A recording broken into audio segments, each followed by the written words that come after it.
Today I want to explore how you can make some pretty convincing looking wood siding for your miniature builds using only food packaging rescued from the recycling bin.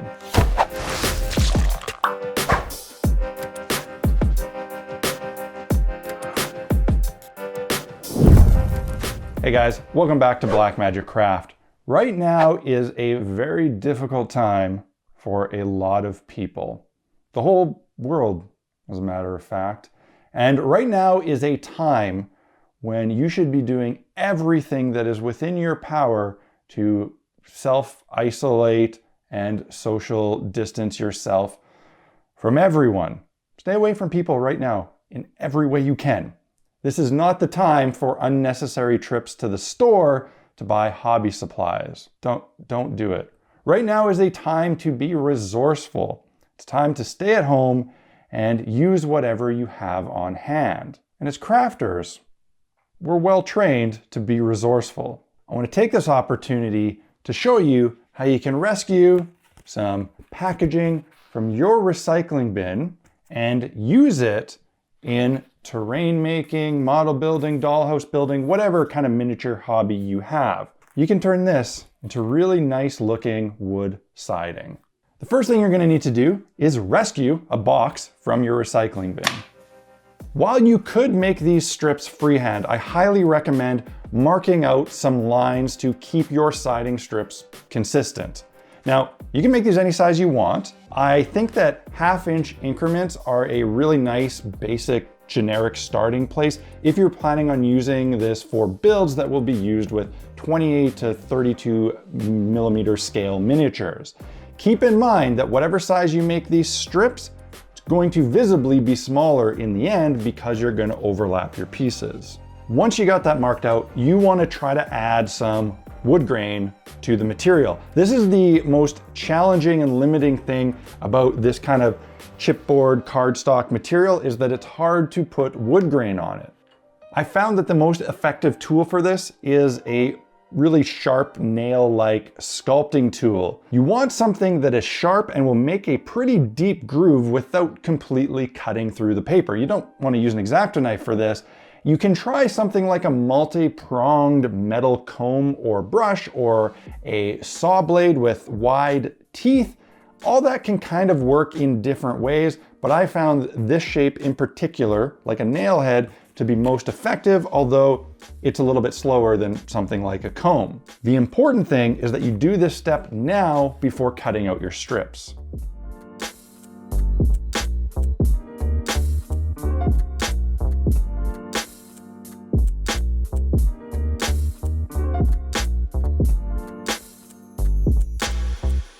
Once you're happy with your texture, you can go ahead and cut those strips out. And you want to, at least I want to, if I want an organic look, to not do straight lines. If you're going for a really modern look, sure, straight lines. But if you're looking for a more rustic, hand-hewn, kind of historical fantasy look, cut a wavy line, and I'll give you a lot of variance, and it's going to look really great in the end. Personally, I like to reset my line and cut on my mark before doing the next one so that things don't go too out of control, but this is optional.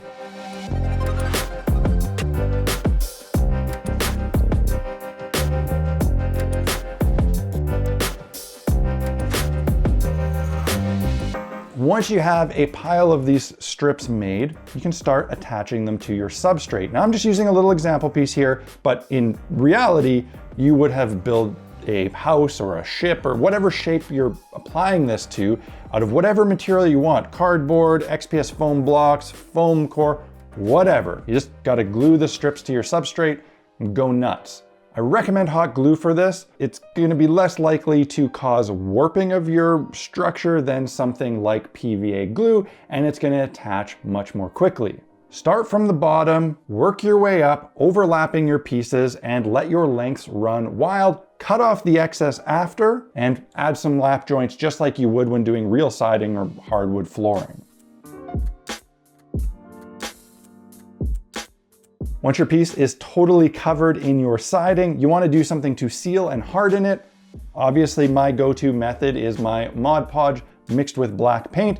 In a pinch, if you gotta be resourceful, you can use some watered down PVA glue, but if you have the option, use Mod Podge as it's far less likely to cause warping, and when you're painting it, it won't get reactivated with watery paint. So it's a bit better, but PVA glue if you have to. Now for the painting, there's a lot of different ways you can do wood, and I tend to do it differently every time. I like to start by putting on a coat of a really matte, pure black. Then take your pick of wood undercolor. I like using a golden, kind of ochre-y, yellowy kind of color, but you can use like a tan or a nutmeg, a brown, burnt umber. Take your pick. Each little different kind of color is going to slightly change the final look. The trick here though is that you want to really water down this paint and only put a thin coating on, and then afterwards it's going to look better. Just trust me, put on a thin coat. Then you can move on to dry brushing. I like to use a gray or a off-white or tan to dry brush all of the edges, and this kind of weathers the wood and also gives it some dimensionality and really picks apart those layer lines. You can skip this step and save it for after the wash, or you can do it before, or you can do both. It's up to you, and each different way will slightly change the way the final piece looks. The most important part of this technique is your wash, and I like using a combination of brown wash and black wash. The more aged and rustic I want things to look, the more black wash I'm gonna put on the piece, but I like doing a slurry of both. And I do have a recipe for a homemade black wash that you can make yourself, and I will link it in the cards up there. Now, if you find that after your washes, you wanna dry brush again, like I said, go ahead. And if you're like me and you think, I didn't like the way that turned out, just put another wash on it. Seriously, you can just keep doing this as many times as you want, and each time is actually just gonna give a little bit more subtle detail.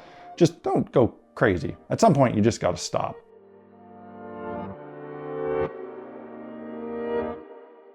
That's pretty simple. I really love the way that this looks. I actually kind of, in some ways, prefer it over my usual foam wood technique. Because the material is so thin, it's a much more realistic scale. It's hard to work with foam that thin. The downside, of course, is that it's really hard to get noticeable wood grain. It's more subtle, but it still looks pretty dang great. You can apply this to all sorts of builds, buildings, ships, whatever. Go nuts, build a dang house. And if you don't have something to build right now, maybe use some of this time to just whip up a whole huge batch of these strips, put them in a container for future use, for when you're planning on making that chapel or cabin or whatever, guard tower. I hope you guys found this video useful. I hope it helps you, take your mind off things for a bit and kill some time and get through this difficult situation. If you like this video, hit the like button, put a comment below. Don't forget to be kind to each other right now. If you need to pick up any materials though, again, really don't go out right now. Now's the time for online shopping. So if you do want to pick up some tools and materials and you want to help me get through this difficult time myself, you can do so by visiting blackmagiccraft.ca. There I have my essential equipment page where I link to all of the stuff I use and recommend, so you can order some on Amazon and get it safely delivered to your house without having to venture into the world. And another way you can support this channel and me right now, well, always, but especially right now, is by joining the Blackmagic Craft Fellowship on Patreon. That support is always crucial and always meaningful and always much appreciated, but right now, more than ever.